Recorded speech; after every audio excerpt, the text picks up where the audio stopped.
താരമൂല്യം ഏറെയുള്ള അഭിനേത്രി തന്നെയായിരുന്നു അംബിക. മലയാളത്തിലെ ഒരു കാലത്തെ പ്രശസ്ത സിനിമാ നിർമ്മാണ കമ്പനികളെല്ലാം ഇവർക്കായി കാത്തുനിന്നു. വേറിട്ട വേഷങ്ങൾ അനവധി കിട്ടാതെ വന്നിട്ടും വേറിട്ട അഭിനയത്തിലൂടെ വ്യത്യസ്തത കൊണ്ടുവരാൻ ശ്രമിച്ച ആളാണ് അംബിക. ഞാൻ 2-3 പടത്തിൽ മെറിലാൻഡ് ആക്ട് ചെയ്തിട്ടുള്ളൂ. 1-2 പടം മറ്റേ ചാക്കോച്ചൻ്റെ പടത്തിൽ ആക്ട് ചെയ്തിട്ടുള്ളൂ. മെറിലാൻഡിലെ പടത്തിൽ കൂടുതലും ഇറ്റ് വാസ് മോർ ഒരു ഡ്രാമ ഓറിയൻറ്റഡ് മൂവീസായിരുന്നു. കൂടുതലും സ്റ്റോറി ഫാമിലി ഓറിയൻറ്റഡ് ആയിരുന്നു. ചാക്കോച്ചൻ്റെ പടത്തിൽ കൂടുതലും ഞാൻ സത്യഭാമ ആ പിക്ചറിൽ ആക്ട് ചെയ്ത് കൂടുതലും ആ സെറ്റപ്പിലായിരുന്നു. പിന്നെ അനാർക്കലി എന്നൊരു പടം ആക്ട് ചെയ്തു. അതും സ്റ്റോറി ഒരു ഹിസ്റ്റോറിക്കൽ സ്റ്റോറി ആയതുകൊണ്ട് വേറെ വേരിയേഷനിലൊന്നും വന്നില്ല. പക്ഷേ ചാക്കോച്ചൻ്റെ പടം കൂടുതലും ഗ്ലാമറസ് ആ ഒരു എൻ്റർടൈൻമെൻറ്റിനെ ബേസ് ചെയ്ത സ്റ്റോറീസ് ആയിരുന്നു.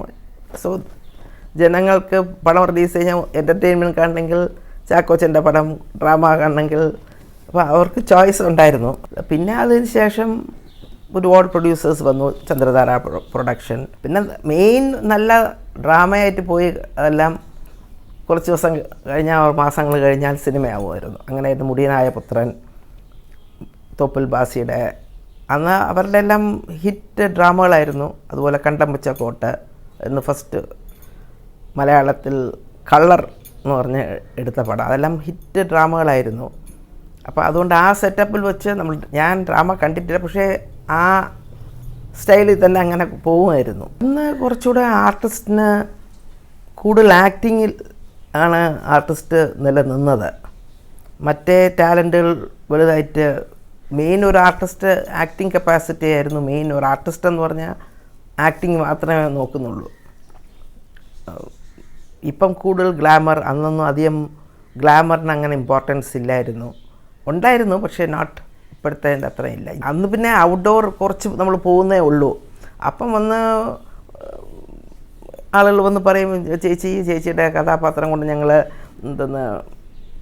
ഈ സിറ്റുവേഷൻ ഞങ്ങളുടെ ലൈഫിലുണ്ടായിരുന്നു, അതുകൊണ്ട് ഞങ്ങൾക്ക് ഇന്ന സ്ഥലത്ത് ഞങ്ങൾക്ക് ചേഞ്ച് ചെയ്യാൻ പറ്റി എന്ന് ആളുകൾ പറയുമായിരുന്നു.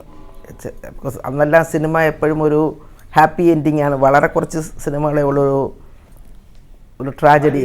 പിന്നെ കുറേ സ്റ്റോറികളെല്ലാം റിയൽ സ്റ്റോറികൾ തന്നെ എടുത്തുകൊണ്ടിരുന്നത്.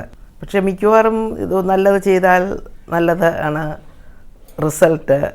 അപ്പം ഇത്രയും കഷ്ടപ്പെട്ടാലും എൻഡിൽ ഹാപ്പി എൻഡിങ്. അപ്പം ഓഡിയൻസിനും സിനിമ കാണുമ്പോൾ ഇത്ര ഞങ്ങൾ കഷ്ടപ്പെട്ടാലും ഒരു സിൽവർ ലൈനിങ് ഉണ്ട് എന്നുള്ള ഒരു ഫീലിംഗിലാണ് എല്ലാവരും ജീവിച്ചുകൊണ്ടിരുന്നത്. പപ്പിയക്കൻ്റെ കൂടെ അധ്യാപിക ആക്ട് ചെയ്തു. അത് ഓൾമോസ്റ്റ് രാഖിയക്കൻ്റെ കൂടെ 1-2 അരനാഴിക നേരം. പിന്നെ സേതുമാധവൻ ആക്ട് ചെയ്ത ഒരു റീമേക്ക് ഓഫ് ഒരു തമിഴ് മൂവിയായിരുന്നു, എതിർപ്പാരാതെന്നതിൻ്റെ റീമേക്ക് രാഖിയക്കനും ഞാനും ആക്ട് ചെയ്തു. പക്ഷേ അന്ന്